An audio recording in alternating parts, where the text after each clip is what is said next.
The Lost Bell. The little brown underground people who lived in the hills were very careful about their things: shoes, caps, belts and buckles. If they lost anything, they felt miserable, spending sleepless nights till they found it. And since they could transform themselves into any shape, they searched for it, disguised as humans, birds, animals, insects, anything. One of the little fellows had been dancing on a hillside near Bergen when the silver bell on his cap fell off. A shepherd's lad named John found it and went off to another village to look after his uncle's sheep at Unrich. The little underground fellow searched everywhere for his silver bell. He examined birds' nests and the burrows of rabbits, peeped into sheds and barns and houses, but could not find trace of his bell. One day, he was flying over a flock of sheep being herded near the village of Unrich by John and his dog.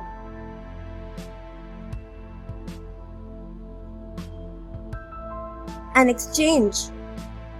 The underground fellow, disguised as a bird, sang about his bell, watching the sheep bellow, their bells tinkling. But the bird couldn't see his bell. Hearing its song, John said, "He sings about the sheep's bells, but he hasn't seen my silver bell. Otherwise, he would sing about that." John drew the silver bell out of his pocket, and immediately the bird recognized it. It flew down and transformed into a little old woman.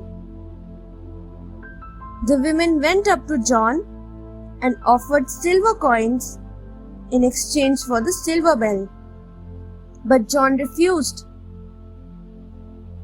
Then she offered gold, but he still refused. Finally, she took out a carved wand and said, "Take this in exchange, for it's charmed. If you wave it at your sheep, they will prosper and make you rich." John exchanged the silver bell for the wand, for he knew the underground people never cheated. He grew rich till he had a sheep farm of his own.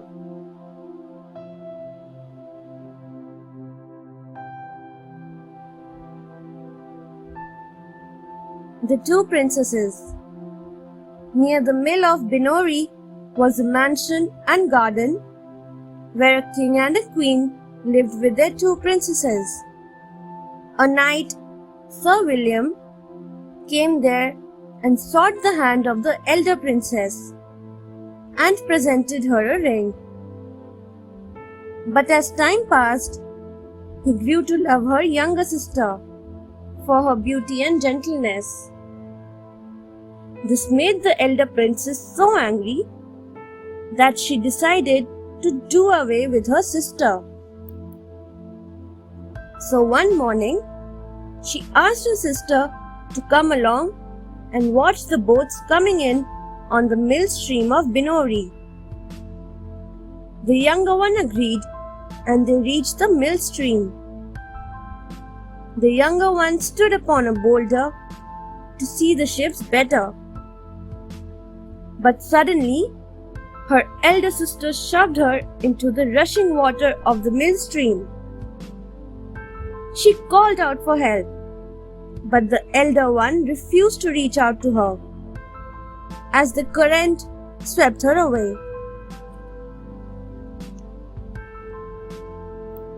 The harper.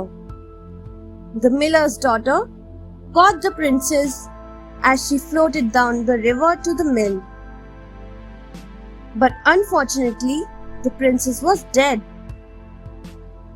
A well-known harper happened to pass that way and saw the beautiful princess.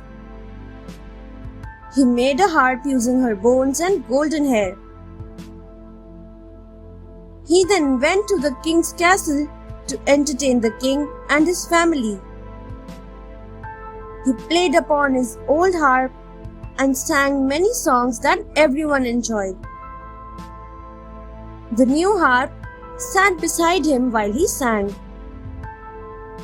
Then, a beautiful voice arose from the new harp. Everyone heard it singing a haunting melody.